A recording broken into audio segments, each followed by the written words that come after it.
Sight of the police officer at the corner roused Catlin from his delirious frenzy like a spray of cold water.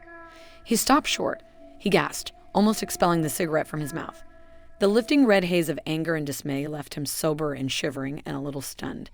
He stared stupidly up the dingy Chinatown street into which the first rays of the morning were stealing.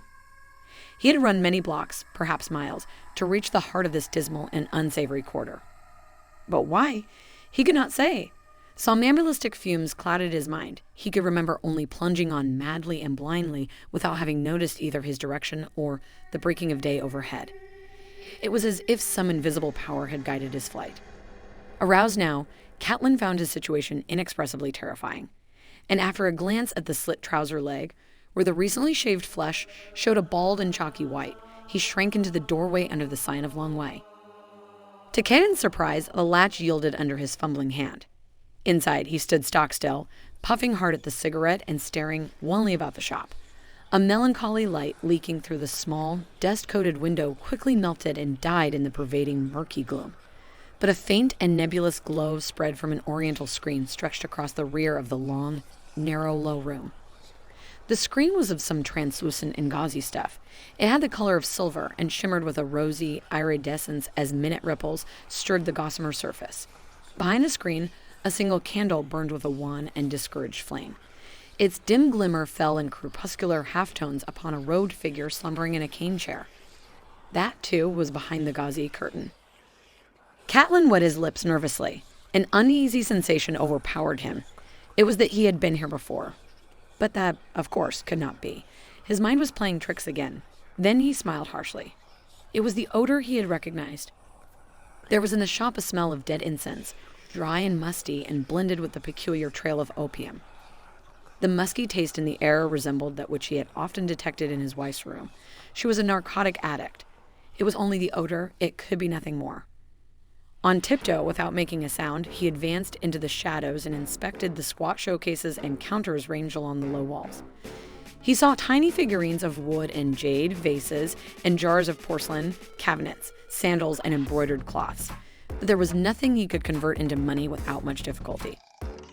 Nevertheless, the figure in the chair behind the screen stirred and looked around and arose. He was Chinese and very old. He came close to the diaphanous gauze, smiling a strange and enigmatic smile. "Ah, here you are," he said. At last, this Long Way wore a black skull cap and had gathered about his thin shoulders a stiff, richly brocaded crimson robe. Above the robe, his thin, wrinkled, clean-shaven face had in its expression the delicacy of ancient and yellowed lace. It was, in fact, an expression too delicate, too indefinable for analysis. It was bland, inscrutable, and mystic as well. Staring, Catlin forgot that he had been about to hurl himself through the screen. It struck him that there was something dimly familiar in that countenance. He might have glimpsed a Long Way in a crowd once, or it might have been only in a dream. Yes, he faltered, confused. Catlin reflected. Concealed as he stood in the shadows, and seen through the screen too, he decided that the Chinaman had mistaken him for someone else. "Well, here I am," he parried gruffly. It could be no harm, this little game. Long Way arched his eyebrows. "You are not afraid, youngster?" he asked softly. Catlin puffed his cigarette. "No," he said with a laugh. "Not at all. Of course not. That is well." The Oriental removed his hands from the sleeves of the robe, extending them in a curious gesture of, was it appeal, or perhaps invitation. The outspread fingers looked quite as tenuous and pale as the gossamer screen itself. "You must believe this," he said, "that I want only to help you." Catlin did not say anything, but his heart began to beat with a furious, groping hope.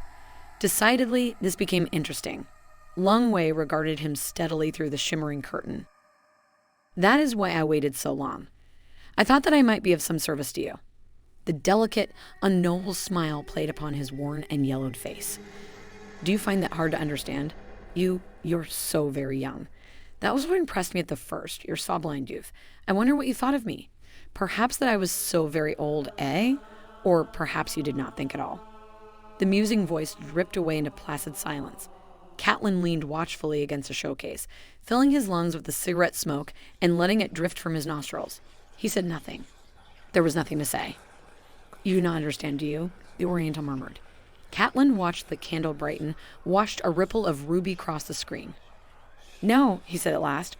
but that is natural. Lung Wei bobbed his head sagely. It is confusing. One is not exactly prepared. And then you left in such haste.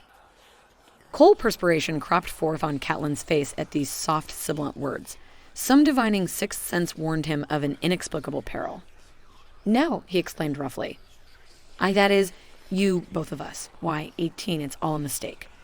I'm not the man, whoever he is, you were waiting for. One came in tow. He hesitated to the wrong shop. But with his enigmatic and relentless smile, the old Chinaman said, in that ease, you had better go back.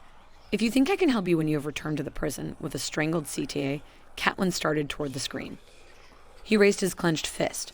So, you know, he panted. Then, and at the moment he was about to dash aside the shimmering veil, a dazzling light burst within his disordered mind. He stopped short, and the fist dropped numbly to his side. But then he faltered, if you knew what you said about helping me. He peered at the face of Lung Wei, serene and bland behind the gods. It's a trick, he said hoarsely. A Chinese trick. Lung Wei laughed musically. It was not a laugh of amusement or of scorn. There was perhaps a note of piety in it. You cannot understand, youngster, the liquid voice said.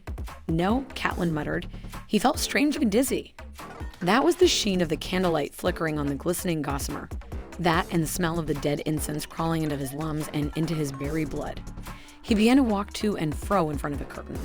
Presently, he said slowly, there is one solution. This man I killed. You knew him, is that it?